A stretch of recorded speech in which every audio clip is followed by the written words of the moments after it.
ఇంతకీ ఎందుకు పిలిచావు? ఈ రోజు వంట కూడా నేనే చేశాను, వస్తే కొంచెం టేస్ట్ చేస్తావు కదా అని పిలిచా. సరే తింటానే.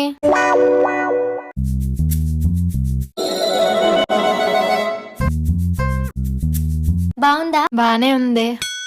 నేను చేసిన వంట నేనే టేస్ట్ చూడలేదు.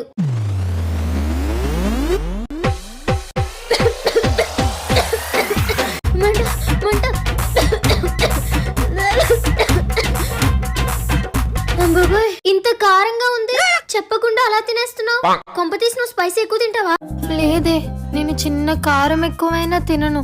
స్పైసీ ఫుడ్ అస్సలే ముట్టుకోను. తింటే నాకు మళ్ళీ మోషన్స్ అవుతాయి. మరి చెప్పొచ్చు కదే. చెప్తే మళ్ళీ నువ్వు ఫీల్ అవుతావేమో అని. మరీ ఇంత ఇంట్రోవర్ట్ గా ఉంటే ప్రాబ్లమే బాబు. సరే చెయ్యి కడుకుందుదా, మోషన్ టాబ్లెట్ ఇస్తాను, వేసుకుందు గాని.